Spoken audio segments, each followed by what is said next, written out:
Ce matin, de 10h à 13h, Europe 1 vous fera vivre en direct lors d'une édition spéciale l'entrée au Panthéon de Simone Veil. C'est l'occasion de s'interroger sur la signification de ce que la République française appelle la panthéonisation et de questionner le sens qui lui a été donné à travers l'histoire avec un de nos plus illustres historiens. Bonjour Jean-Noël Jeannet. Bonjour. Merci d'être avec nous ce matin sur Europe 1, historien de la politique, de la culture, des médias, ancien ministre.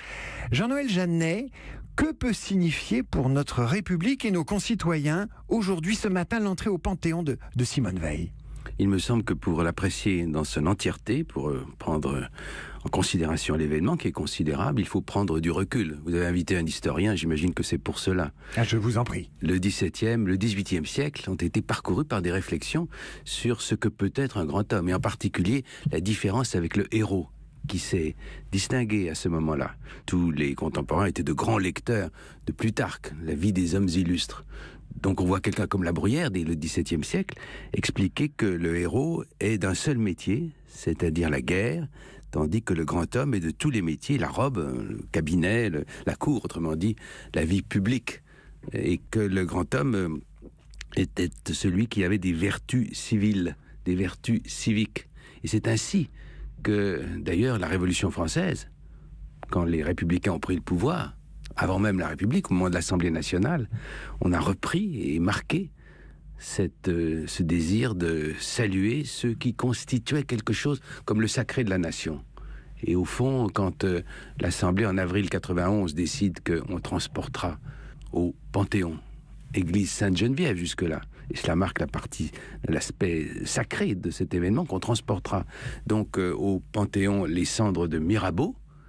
On veut dire cela, Mirabeau qui incarne les tout premiers jours de la Révolution. Et puis ensuite, ce sera Marat, et puis Jean-Jacques Rousseau et Voltaire. C'est l'ensemble de ceux qui ont préparé ce moment décisif. Et ça, on ne doit pas l'oublier quand on réfléchit à ce qu'est le Panthéon. Cette rencontre entre la République et la longue durée, cette rencontre entre la République et un certain sens du sacré dans une France qui reste profondément chrétienne. On va parler, Jean-Noël Jeannet, historien, de ce que signifie la panthéonisation, parce que quand on fait entrer quelqu'un au Panthéon, on consacre des idées, on consacre des valeurs. Avant cela, est-ce que le Panthéon est un mausolée? Est-ce que c'est un cimetière? Qu'est-ce que c'est le Panthéon si on le compare aux Invalides ou à la basilique Saint-Denis? C'est pas tout à fait pareil, et à la basilique Saint-Denis ou aux Invalides, on met aussi de grandes figures de la France. C'est vrai. Alors on peut considérer d'abord le bâtiment, celui de Soufflot, qui a été ensuite aménagé par 4 maires de Quincy à l'époque de la Révolution française.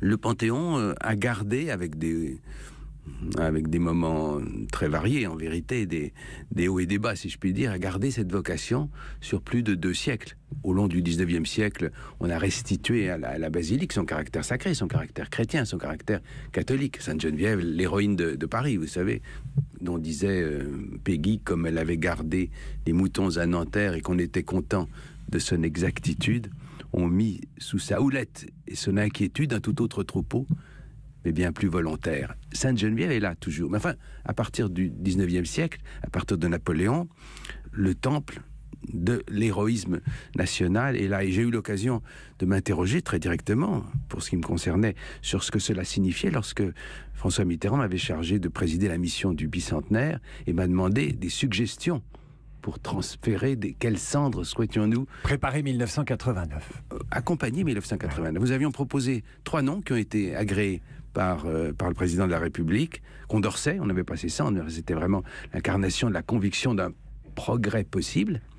Il y avait l'abbé Grégoire, et Monge qui est à la fois un grand mathématicien et un très beau ministre de la Marine. J'ai rappelé ça récemment à Cédric Villani pour que son ambition se dilate encore davantage. Ça veut dire qu'au Panthéon, la connaissance peut entrer, la politique entre, les valeurs, mais aussi le parcours presque intime d'une femme ou d'un homme. Et vous parliez de François Mitterrand, mais est-ce que la panthéonisation, ça n'est pas la poursuite de la politique par d'autres moyens ? Mais la politique est partout, bien sûr. Si vous appelez politique au sens le plus noble du terme, une certaine manière d'organiser le vivre ensemble d'une société, alors oui, parce qu'une société ne peut se constituer qu'à partir notamment de la mémoire. Et au fond, la panthéonisation, c'est l'incarnation instantanée d'une certaine mémoire. Lorsque le moment immortel de l'entrée de Jean Moulin, accompagné par le discours splendide de Malraux, est survenu, c'est bien cela qu'on a voulu dire. On va en écouter un tout petit extrait et on va frissonner.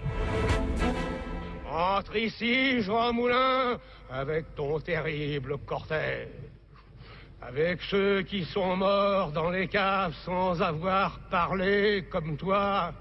Et même ce qui est peut-être plus atroce, en ayant parlé.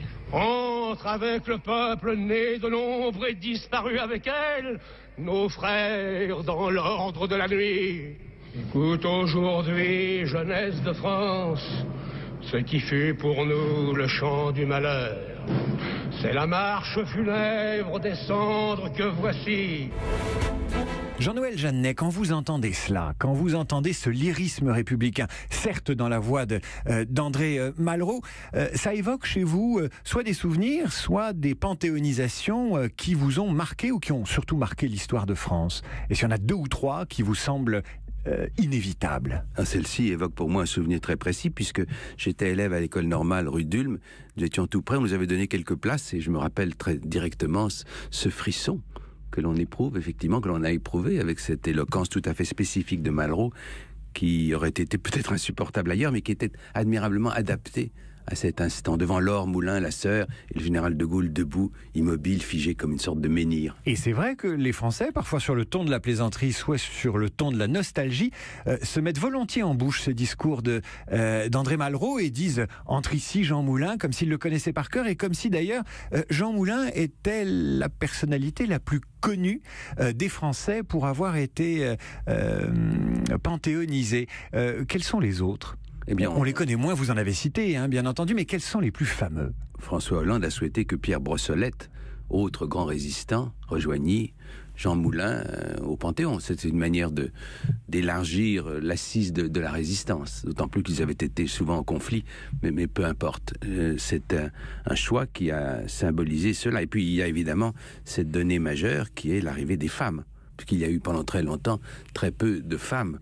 Ça tenait peut-être au rôle moins grand de la femme dans la société, mais c'était aussi un regard des hommes dominants sur une situation. Et vous savez qu'il y a eu quelque chose d'assez symbolique dans le fait que la première femme qui est entrée, c'était la femme du grand savant et homme politique Marcellin Berthelot, un chimiste, qui l'a accompagné. Ils sont morts ensemble et la famille a dit ils vont ensemble entrer au Panthéon. Ce qui se passe avec Antoine Weil. Oui, qui accompagne sa femme au Panthéon. Ça aussi, c'est moderne, de dire, ben voilà, l'amour entre au Panthéon aussi, l'amour intime. Probablement, et en tout cas, que cette symétrie fonctionne dans l'autre sens, que ce soit un homme qui entre et qui n'aurait pas été, ce n'est pas faire injure à la mémoire d'Antoine Weil de dire qu'il ne serait pas entré au Panthéon s'il n'était pas l'époux de cette femme admirable.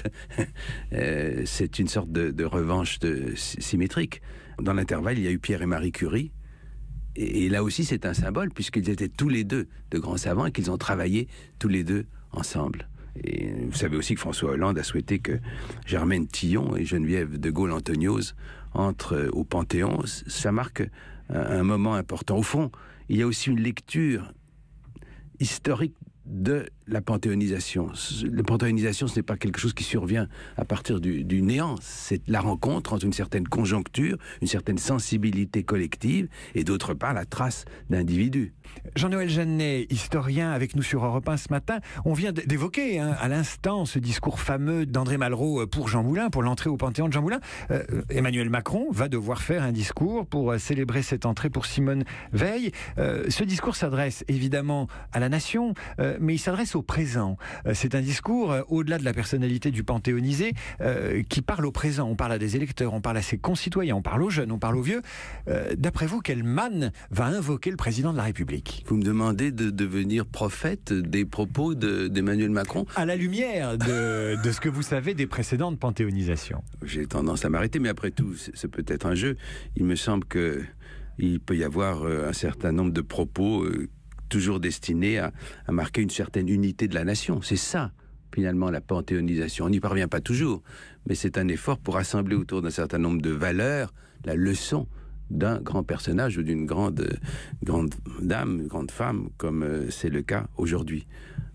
Je pense qu'il y aura à mettre en valeur d'abord la vertu de l'action d'une personnalité seule, à certains moments, qui signifie quelque chose, mais qui signifie quelque chose parce que son propos est destiné à être agréé plus ou moins tôt par l'ensemble de la nation. Une personnalité conduisant à un effort d'unité par-delà tous les chaos des désaccords intestins d'un pays en démocratie.